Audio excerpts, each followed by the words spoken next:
today's video guys, ngayong gabi, mag-i-impake na ako kasi malapit na yung flight ko for out of the country guys. So ayan, magbabakasyon ulit ako. And of course guys, pag out of the country tayo, dapat ready lahat, walang makaligtaan, especially yung passport natin guys. So ayan guys, tara, samahan nyo akong mag-impake. See ya! So, ayan guys, ang gagawin ko ngayon, ready na yung luggage ko. Ayan, ayan siya. So, ayan guys. So, meron na ako na set aside ng mga gamit ko, yung mga damit na susuotin ko.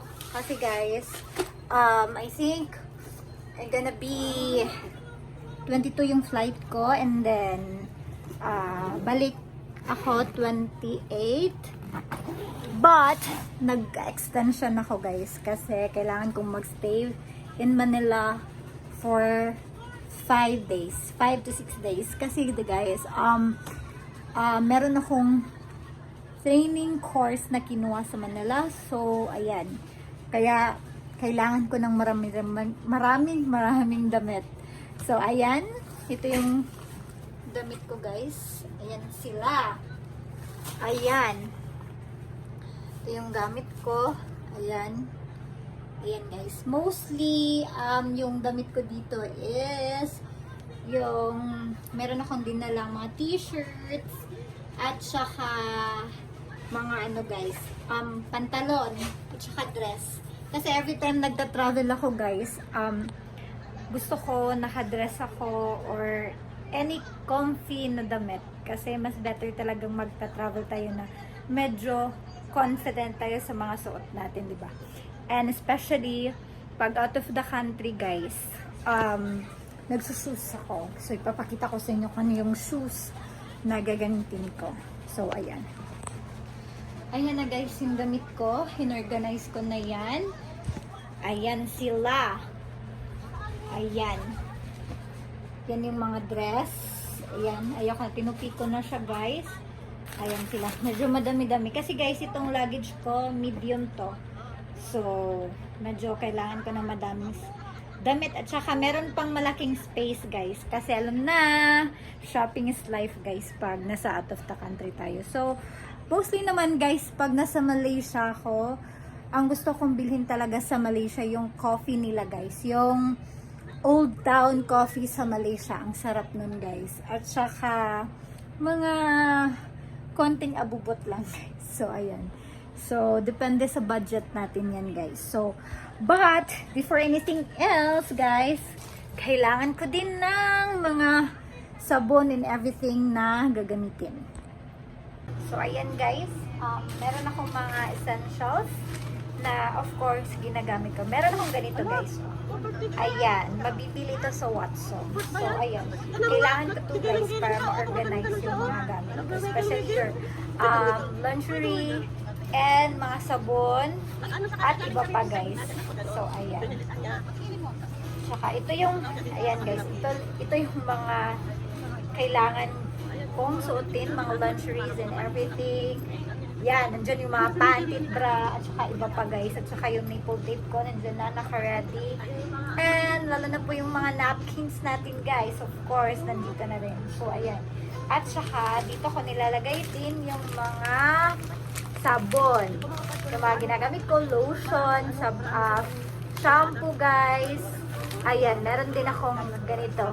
Parang scrub bath siya guys sa ating katawan. So, diba, mas better talagang medyo ready tayo sa lahat.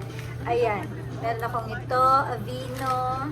Kasi guys, especially pag nasa hotel tayo, minsan nagda-dry yung skin ko.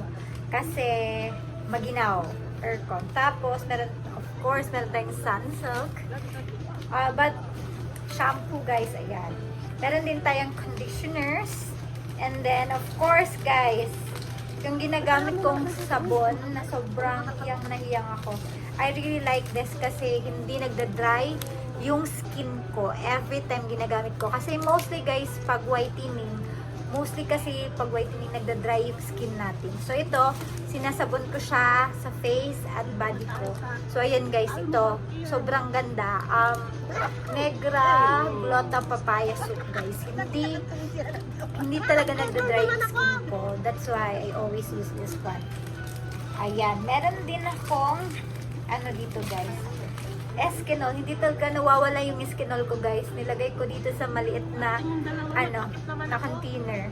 Ayan, pero Eskinol to guys na may halong porcelana. Ayan, hindi mawawala yung cleanser sa face. At saka lotion guys, na ito pang whitening lotion. Ayan. Ayan, sasama ko din si Gucci. Sama ka ni Mami. You wanna join with Mama? So ayan guys, kaya sobrang nagandahan ako sa ganito guys na mabibili nyo sa Watson kasi na-organize talaga lahat ng mga gamit mo. Ayan. Ito yung mga essentials ko sa bathroom and everything and lotion at iba pa guys.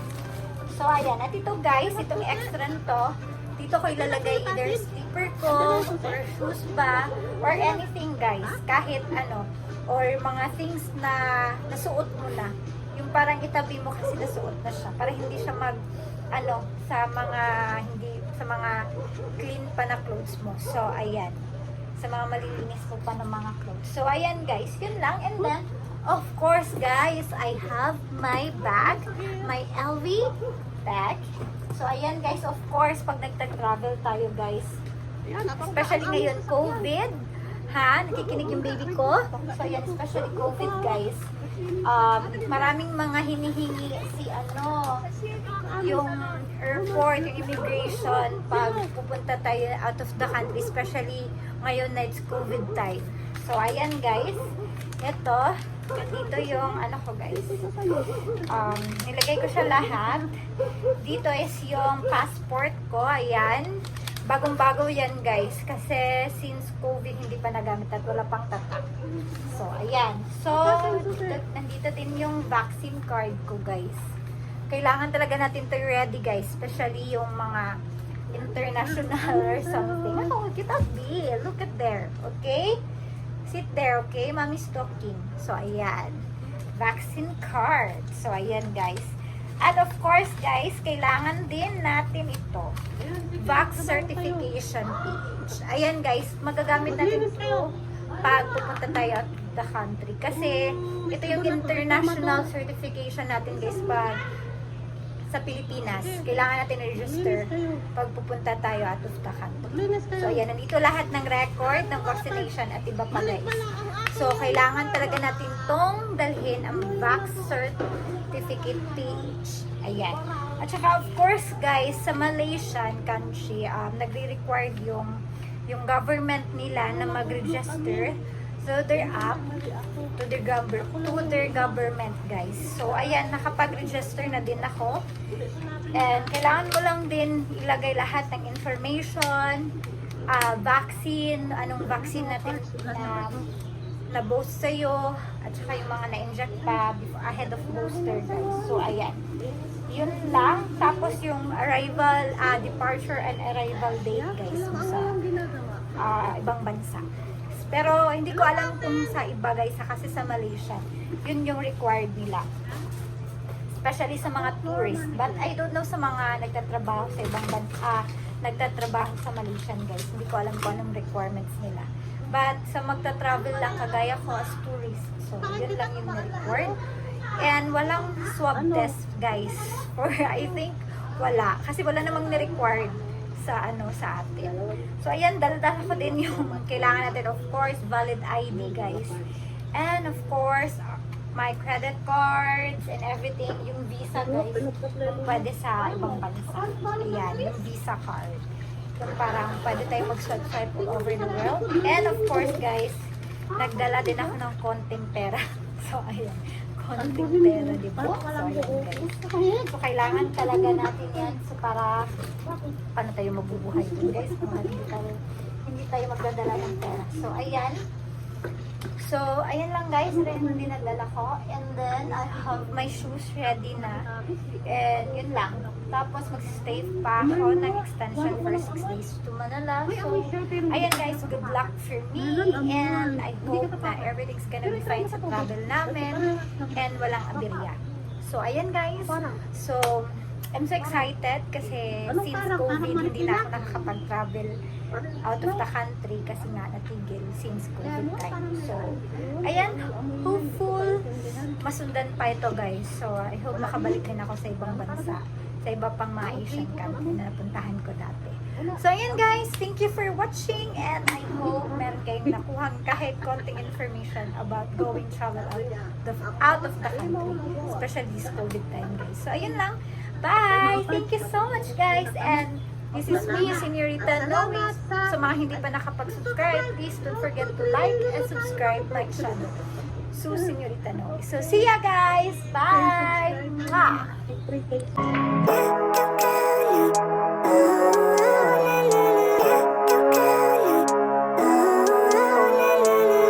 Living life, every day, late at night, not okay.